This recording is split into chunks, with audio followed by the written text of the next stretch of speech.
previously on Alan Wake. I came to Bright Falls with my wife, Alice. Thank you for coming here with me. I thought maybe you could write here. I don't want to hear it! God damn it, Alice! Now, she's missing. Alice? Alice? I woke up behind the wheel of a crashed car. I'm missing a week. I was attacked by shadowy men straight from a nightmare. The sheriff took me to the lake Alice and I had stayed at, but the cabin had disappeared.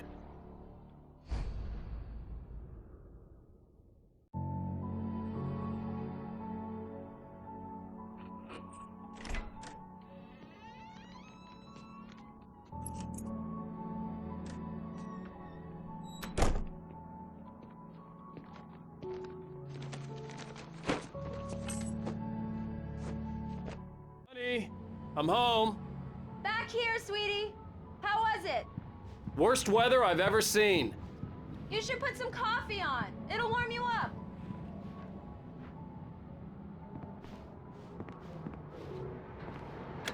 Coffee's on. Great, thanks. I'll need it if I'm gonna finish this by tomorrow.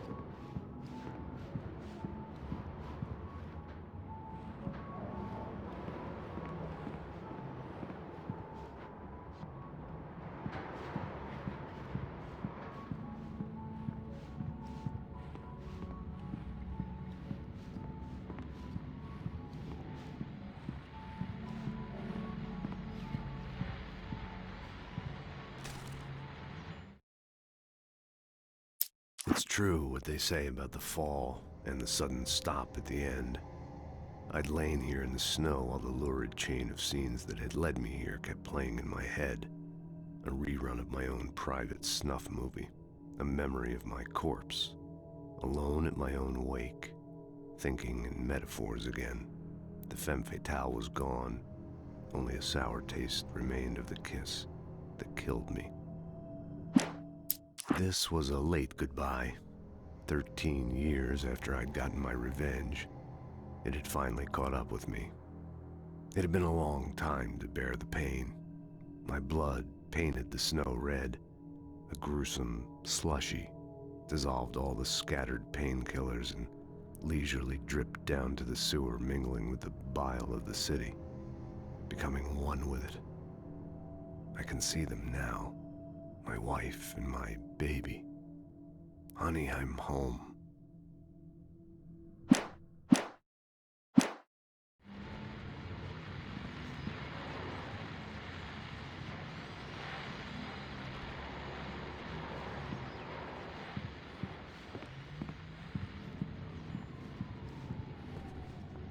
Oh, hey, I just finished those cover mock-ups. They're on your desk. Tell me what you think. No kidding. I didn't think you'd get them done this quickly. On occasion, I can perform all sorts of miracles, my dear. Oh, really? Well, you seemed to think so last night.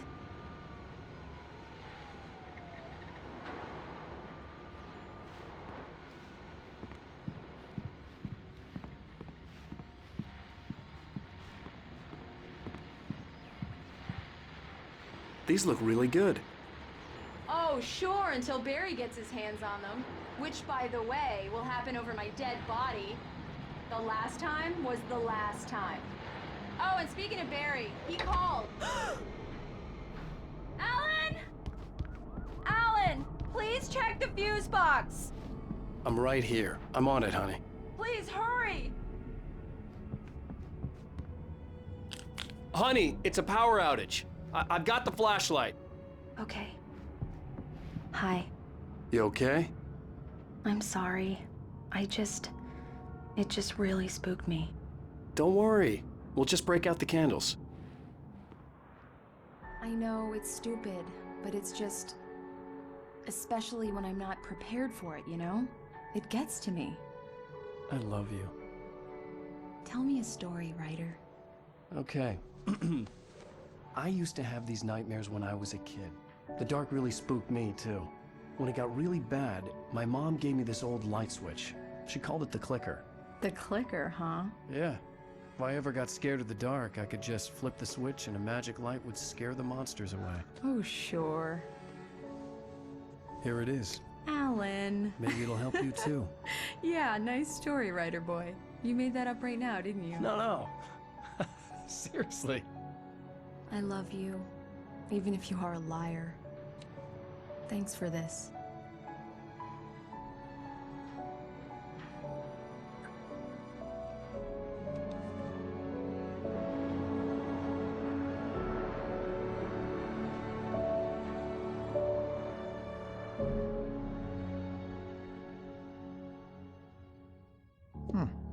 How do you feel, Mr. Wake? Any nausea, disorientation, anything like that? Mr. Wake, how are you feeling? I'm okay. My head's fine. I had to lie about my headache and memory loss. He'd send me to a hospital for tests. I couldn't leave without Alice. Very well. I don't think you have a concussion, but you've obviously been through quite a shock. You should take it easy for a couple of days. Thanks. Well then, Mr. Wake, we're done here. If the pain gets any worse or you experience any other symptoms, you should come see me. I'll let you get on with it then. Sarah, Sheriff Breaker, is waiting for you. She's very good at her job. I'm sure she can locate your wife in no time. Doc Nelson was the image of a small-town doctor. Sheriff Breaker had called him to the station to take a look at the cut in my head.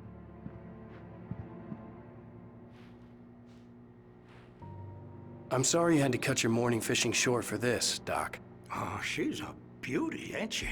Not the biggest I ever caught, if you can believe that coming from an old fisherman like me, but she's right up there. Now, she's a largemouth bass, which is what you're after if you prefer a lure. Now, if you want either trout or salmon, on the other hand, then it's fly fishing for you. You a fishing man, Mr. Wake? Oh, doesn't really matter, I suppose. But it can be very relaxing out there. You can't get me off the water this time of year. Closest thing to heaven. I'll take your word for it, Doc.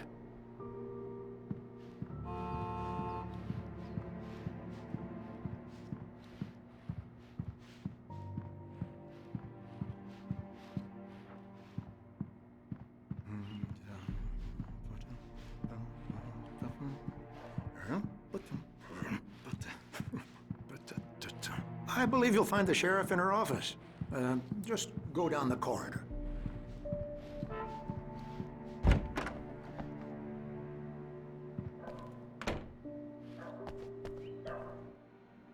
Thank you for testing the lights, Miss Weaver. Everything seems to be fine. I don't have the luxury of being complacent, Deputy Grant. The bulbs will need changing soon. You can't change them in the dark. I'll be sure to take care of it, Miss Weaver. Have a nice day now. Very good.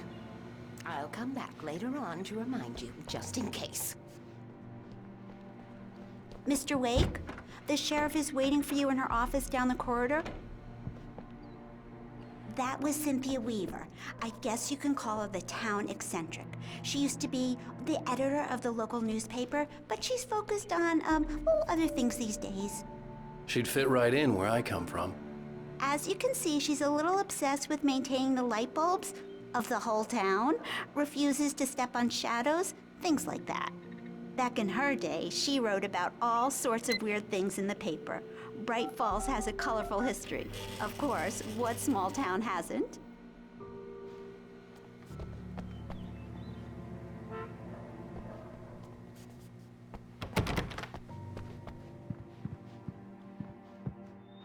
Yeah, it's Mulligan here. I'm at Stucky's gas station with Thornton.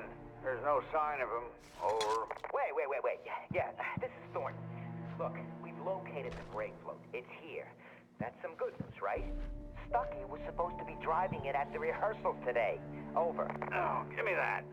Mulligan here. Looks like someone really thrashed the garage. Over. Okay, roger that, guys.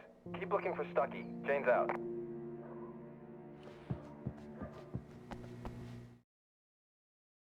Alice looked through the viewfinder, lining up the shot. Cauldron Lake was breathtaking. Something caught her eye. A figure standing in the shadows behind the cabin, like a thin woman in a black dress. She lowered the camera and looked again. No one there. Just a collection of bushes that looked vaguely human-shaped. She shook her head and laughed. The sheriff wants to see you in her office, Mr. Wake.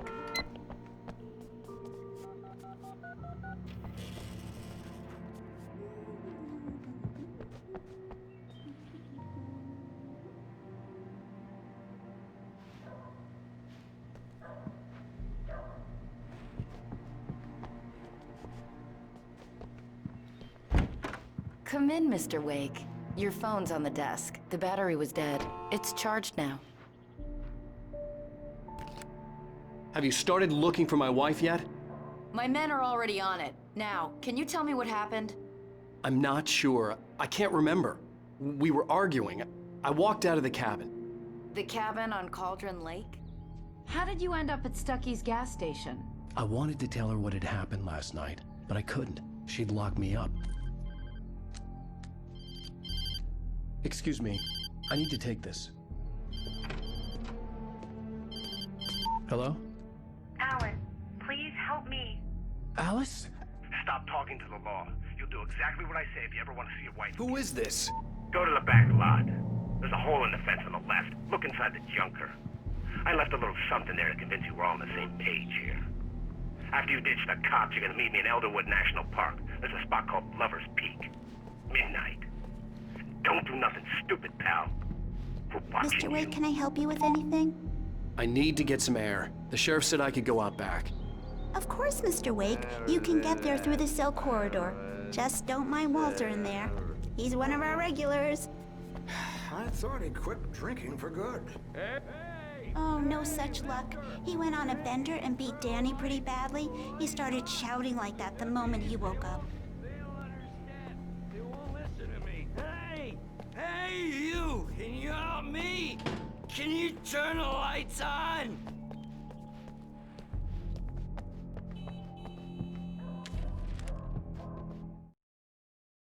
In spite of its human mask, to describe the dark presence as intelligent would have implied human qualities on something decidedly inhuman. Nonetheless, it found the one spot in the diner that was dark enough. Some light spilled into the corridor, ravaging it. But it took the pain. Horrible as it was, the writer would soon fix that. He would be coming to the one place where it still had power.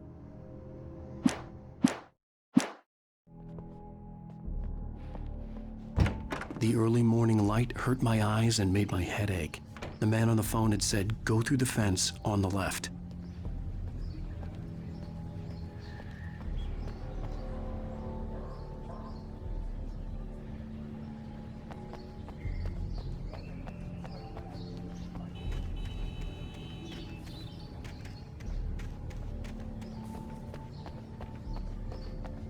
The caller had told me to find a hole in the fence behind the police station.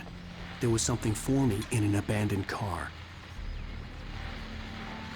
Well, folks, it's been another long night, and it's about time for me to sign off for a while. God knows I need my beauty sleep. Just one more item before I go. It's been a busy night for the sheriff's department. We've had a few broken windows, even a report of shots fired on Main Street. Deputies Mulligan and Thornton had to deal with two intoxicated young men who were celebrating the completion of their year best float. Now, folks, because this is here, I know it's exciting, the big day's almost here, but let's save it for the party and leave the gunplay for the shooting competition, huh? There's no point in getting all worked up yet.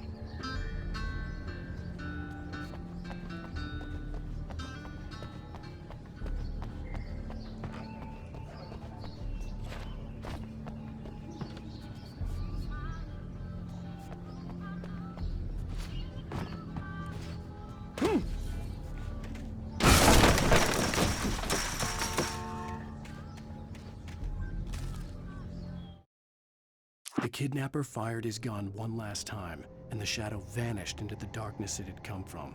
See? Nothing to it, Wake. The thought of Alice in his hands was revolting.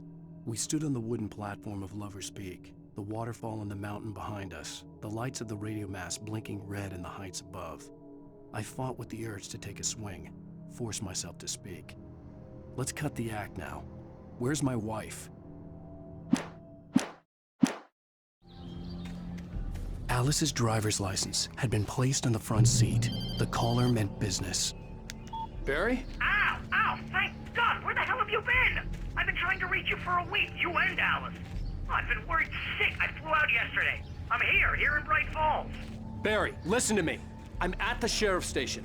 Come and get me. I can't talk now. Al, what the hell is going on? I had to get the sheriff to let me go. I needed to get to Elderwood National Park to meet Alice's kidnappers.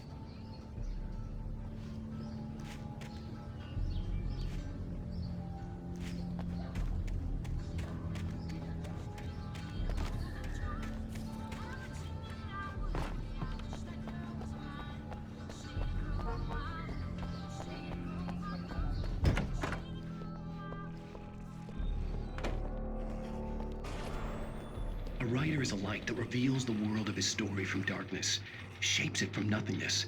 The way a sculptor carves a statue from a block of granite. If I stop, the world I'm making dies. Darkness will reclaim it. It's a long, hard journey into the dark.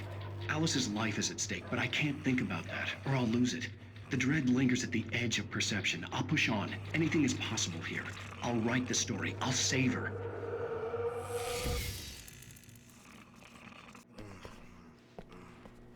Marvelous, Sarah. I just wanted to settle all the damage the Anderson brothers might have inadvertently caused on their recent and... Are you feeling any better, Mr. Wake? I'd like to leave. Am I free to go? Well, we still need to talk about... Am I under arrest? No, of course not. But I need to know where you'll be staying so I can get in touch with you. I'd avoid the motel. The Majestic is known for its roaches. The cabins at Elderwood are pretty nice, though. That sounds perfect. I'm Dr. Emil Hartman. I'd like to invite you to stay at Cauldron Lake Lodge. Did you talk to my wife? I had the pleasure of discussing your situation with her on several occasions. Did you set something up with her? I invited her here. My clinic is a place where... Oh! Hey! Oh, my! Take it easy. Hey, nobody move! Get your hands off of my client! Who are you? I'm Barry Wheeler, his agent. If you have business with Mr. Wake, you talk to me. You yokels won't know what hit you once I sick my lawyers on your asses. No harm done, Sarah. I'm all right. I don't want to press charges. Mr. Wake, my offer still stands. Get me out of here. What the hell was that about, Al? We don't need a replay of that thing with the paparazzi. I thought they were gonna lock you up. I had to talk to someone. I told Barry everything. He thought I was certifiable, but when he heard about the manuscript, I had him.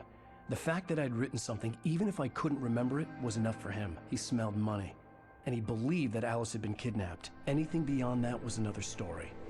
I had a midnight appointment with the kidnapper in a place called Lover's Peak, somewhere in Elderwood National Park. The plan was to rent a cabin. I don't like it, Al. I don't like any of it. It's not good. In fact, it's the absolute opposite of good. Mr. Wake! Barry, you found him! Hi, Rose. Oh, wow. I was just thinking about you, too. Great. I was just bringing Rusty some coffee. He's on the balcony, looking after Max. Poor thing. I really need to go. Great to see you again, Mr. Wake. Later! Who's Max?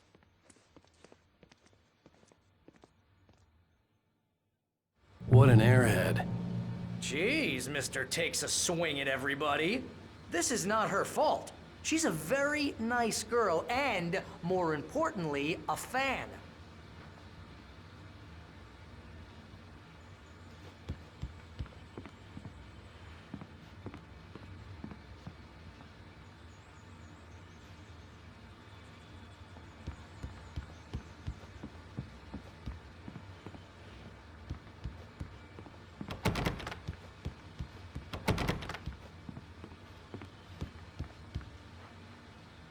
Seriously, Al, what you were saying in the car, just listen to yourself. What, you shot a guy and his body just disappeared? When was the last time you slept? What, are you high? Have you been drinking? No! Look, Barry, I'm missing a week, and someone's got Alice, and everything's just... Do you understand what it sounds like when you say stuff like that? Don't get me wrong, it's a good story, could be a bestseller. But when you start confusing fiction with reality, You're buying yourself a ticket to the funny farm. All right, wait here.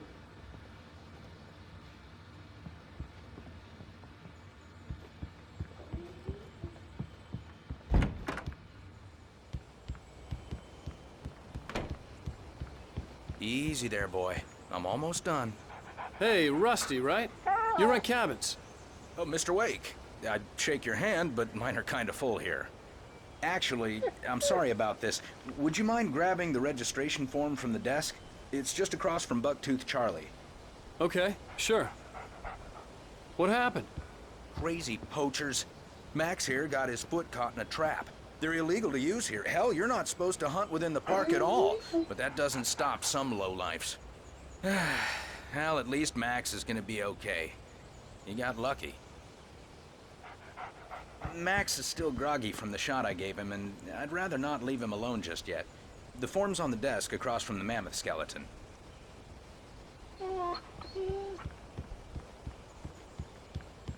Okay, boy. We're almost You done here. can't just go and meet a kidnapper. Those situations always end up in disaster. You gotta talk to the cops. She's my wife, and it's my call. Can we talk about this later? No. This whole thing... Listen, you hit your head. I mean, geez, Al, come on. You gotta understand how crazy all this sounds. If you're trying to pull a joke on me, freak me out, it's working. Ha ha, let's have a laugh on Barry. Well, you had me going there real funny, Al. You can quit it now.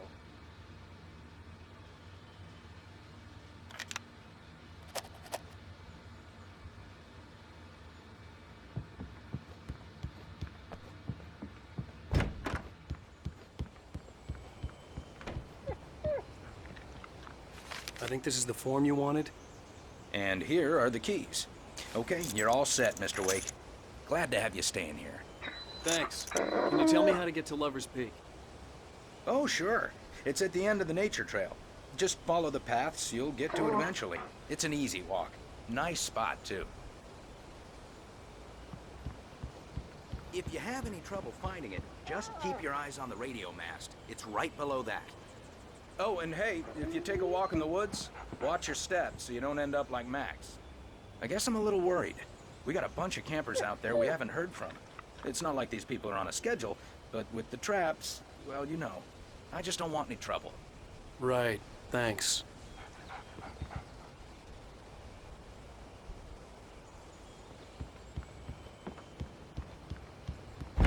Look, Al, you're asking me to believe that you shot a dude who went poof into thin air, a guy who was bulletproof until you pointed a flashlight at him.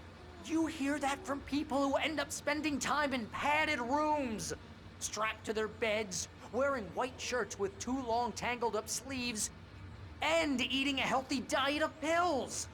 Al, you make cruel jokes about people who believe that kind of stuff. You're the skeptic. You gave me an hour-long lecture on homeopathy last month. What was it? If there's no proof, it's pure bullshit. Period. Guess the laugh's on me then. Al, come on! I mean, okay. Okay, maybe something weird happened to you, okay? Well, thanks for the heartfelt vote of confidence. All I'm saying is you gotta throw me a bone here, bestseller. What would you think if it was me? There's no way you should be going out at midnight with a gun. No one asked you to come here, Barry. Either work with me on this or go straight back to New York. Your choice. Uh-huh.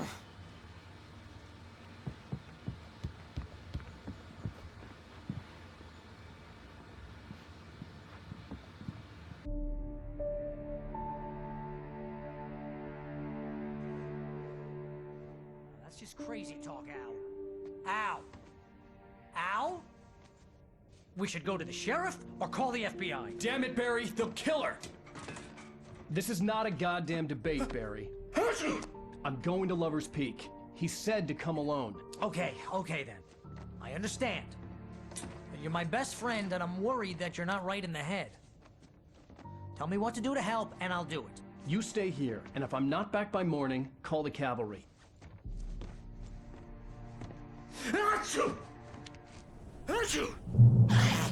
Just be careful with the natives, Al. These yokels are dangerous.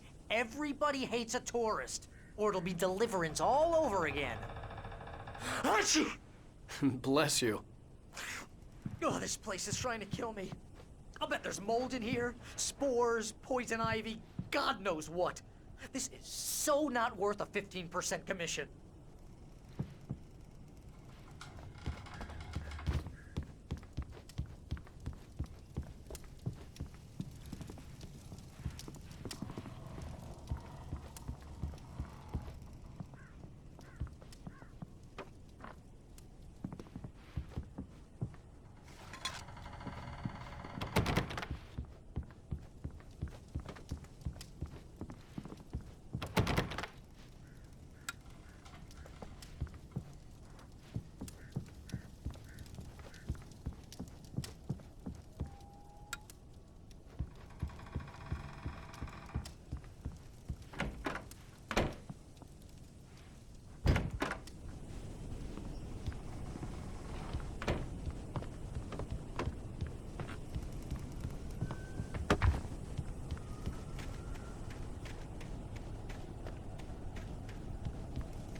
I'll wait here, Al. I'll hold down the fort. I'll be with you in spirit every step of the way, Al. Locking the door now.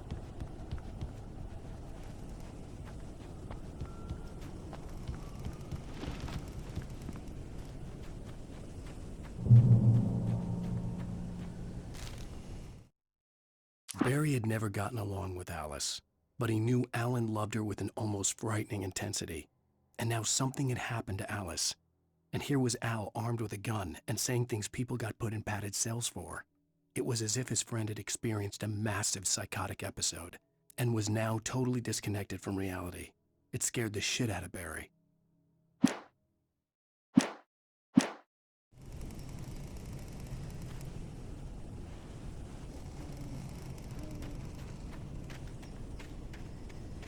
I knew I should have gone to the cops.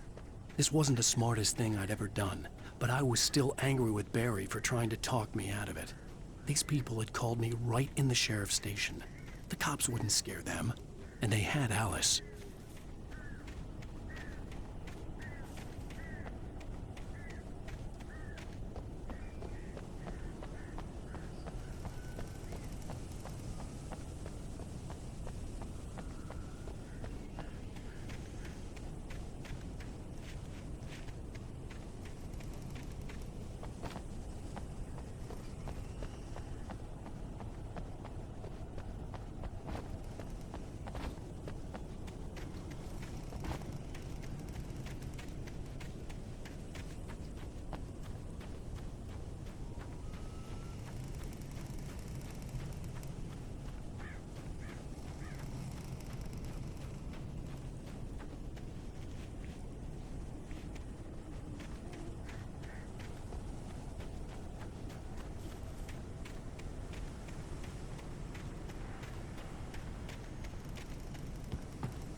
Welcome back to the show, folks. As promised, our very own Dr. Nelson has just parked his rear end in the studio. Doc, what's your Deerfest plan like? My plan? You make it sound a lot more organized than I ever seem to manage. Oh, yeah. No plan, really. Just taking the atmosphere. I'm getting a little too rickety to do much more than that, you know. Oh, tell me about it. No sack race for us older gentlemen, huh? Yes, exactly, Pat. But I'm going to check out the parade, of course. And I'll be one of the pie contest judges, too. Well, that takes a different kind of constitution. Oh, yeah, it's my kind of exercise. Now, Doc, seriously, you're in pretty good shape, though. You're the outdoors type. I know for a fact you're an avid fisherman. That's right. Matter of fact, just caught a heck of a largemouth bass early this morning. But you're not taking part in the fishing contest? No, not this year. See, Pat, I'm just not that competitive anymore. Now I just like to take my time and enjoy the peace of it. It's no fun if I need to worry about what I'm catching, you know? Well, considering your track record, the participants are probably pretty happy you feel that way. Well, Pat, that's kind of you to say.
Crime and punishment.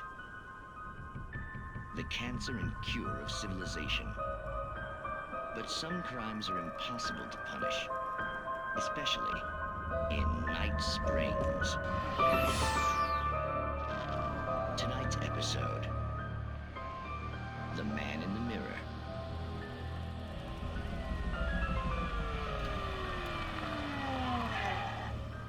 He's inside, Agent. He's a weird one. So, you're confessing to killing that guy, huh? Why? Had it coming? Yeah, but why would you do that? I mean, you're a nice guy. Normal. Took a kid to a soccer game. So how come at the game, you pick a guy and, quoting from the arresting officer's report here, assault the victim's head area repeatedly with the weapon of choice being a pair of bare fists? Wow, that sentence really flows, huh? Maybe you're not the literary type. Okay, so you mess him up. But why? Who was that guy? We couldn't ID him. Why would a guy like you do him like that? I didn't like his face? Well, you must have hated it, because you really went to town there. I mean, there's no way to tell what he looked like. No ID on him either. That must be difficult. But then we ran the fingerprints. Got a match. Your prints. Identical. Huh, how about that? Your son said you were wearing a white shirt when you took him to the game, but the white shirt is on the dead guy. It's plenty red now. You won't get away with this. Do you really think that's in any way relevant to me? I had plenty of time to talk to my boy before the cops arrived, you know? He won't stop screaming, am I right? You think he's ever gonna be okay? I left my mark. Believe me. You bastard. What? You gonna shoot me? What's the point? I'm going to prison. You got me. I don't understand any of this. And you never will. Don't worry. Maybe you'll see me again, Agent. Maybe in the mirror.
The air in the visitor center was heavy with an awful smell, as if some rotten drowned thing had crawled up from its grave. Rusty kept coughing blood. My eyes were drawn to the twisted shape of his broken leg. The attack had been vicious. Max whined in his cage. Rusty's eyes were wild with fear and terror. He gasped. "Mr. Wake, it happened just the way it was on that page."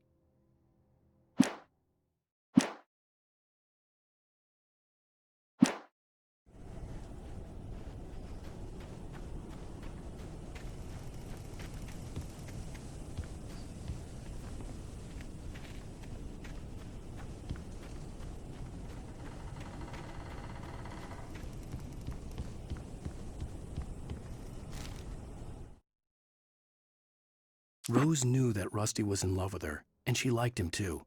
She liked him a lot. He taught her to dance, and life had certainly taught her the value of a man who was gentle. He treated her well, made her smile, made her feel good. But Rusty wasn't the prince of her dreams, and that tended to underline the unbearable truth. She was no closer to that Hollywood magic than he was.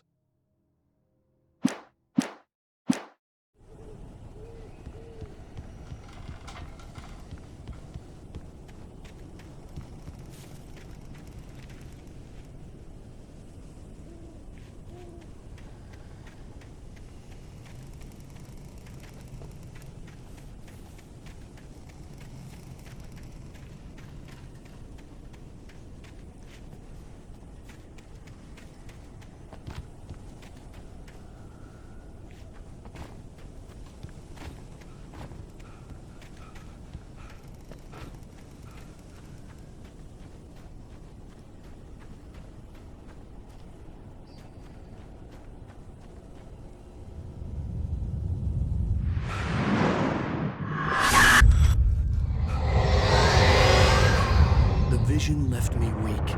This was no head injury.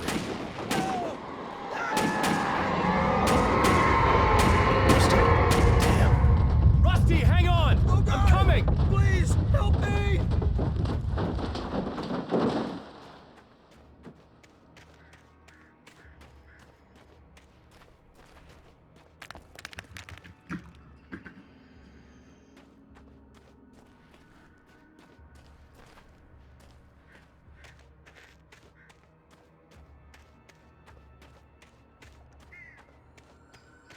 Anybody?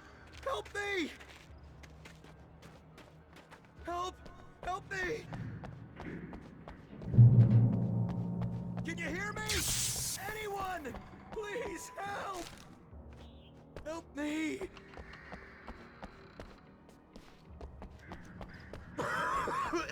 Hello?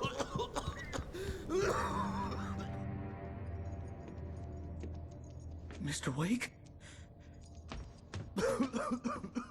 Oh, hell. It happened just the way it was on that page. I found. Came true. It knew. So dark. It'll come back for me. You must... The lights. In the office. I have the key. Okay, Rusty. Hang on. I'll be right back. Whatever did this couldn't be far. Rusty had found a page from the manuscript. It would help me understand what had happened.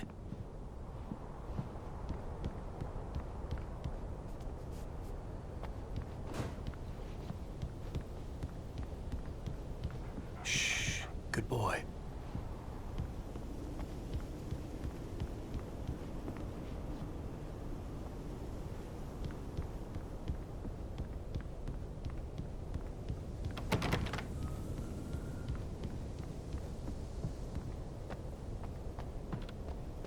The only way to make sure that Rusty was safe was to get the power running and the lights back on.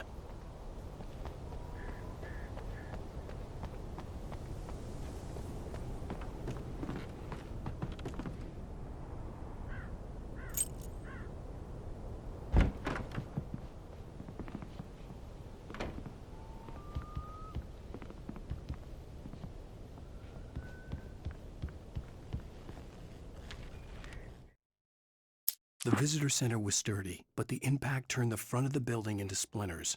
Rusty was thrown across the lobby like a rag doll and hit the far wall hard.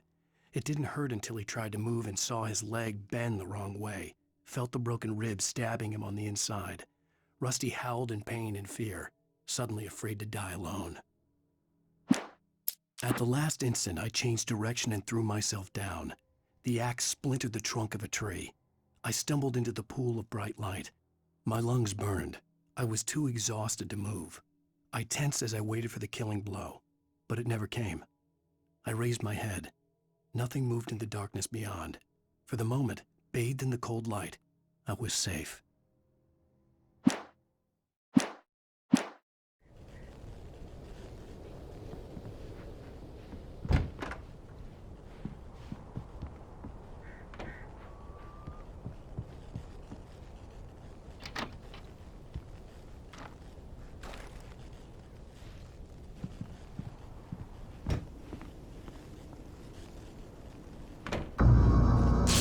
Too late. Someone had destroyed the circuit breaker. There was no way to get the lights back on.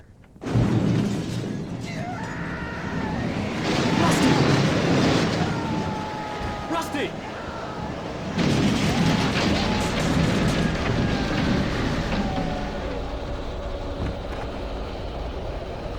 The ground was covered with oily patches that looked like liquid darkness.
Something had torn a mammoth-sized hole in the wall.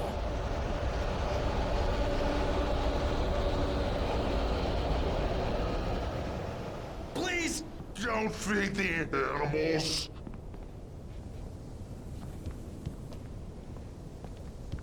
fishing is only permitted for those visitors who purchase a park license. Obey the park ranger's instructions. No!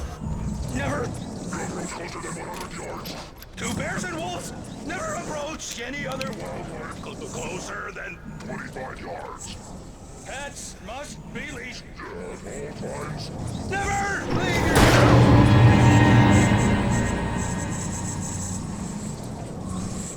It is against the law to remove historical artifacts from the park.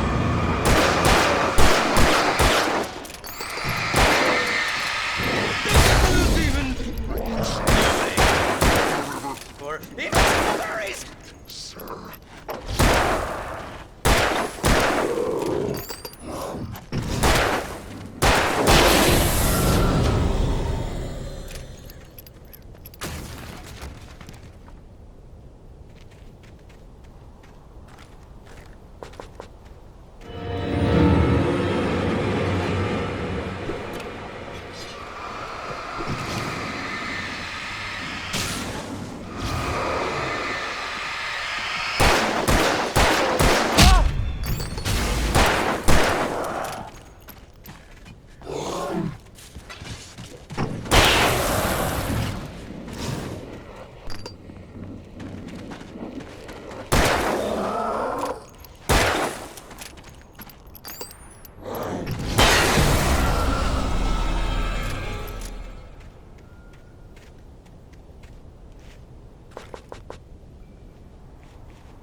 What the hell was that? I saw it from the window. I saw something. Forget about it, Barry. It's just me going crazy. Oh, jeez. Oh, jeez. You're not crazy. I wish you were crazy, but you're not crazy. Al, be careful. Stay in the cabin. Don't open the door for anyone. I mean it.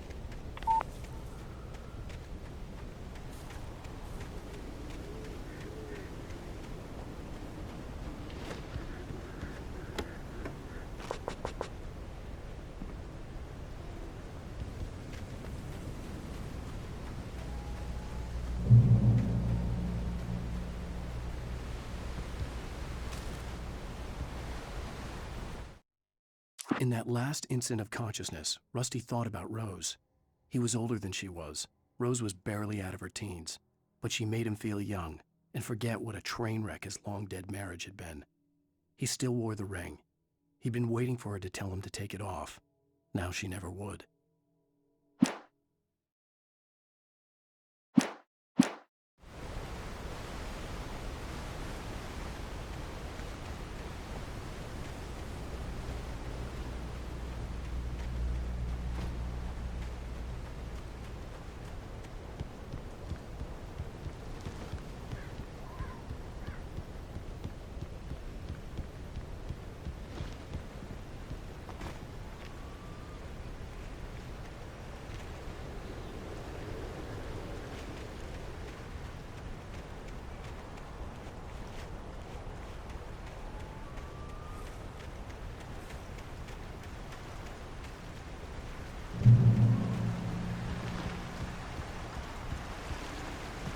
Lover's Peak was at the far end of the nature trail.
Nobody in Bright Falls seemed to know where Al was, but Rose, the waitress at the diner, had seen him. From what Barry could tell, Al pretty much fell off the face of the earth when he left the diner. Rose was just the kind of fan that Al hated, but she really tried to help. She was smart, too, knew a lot about what was going on in the town, knew a lot about Al, even knew who Barry was. Barry liked her. That was no big surprise. When it came to women, Barry and Al rarely saw eye to eye.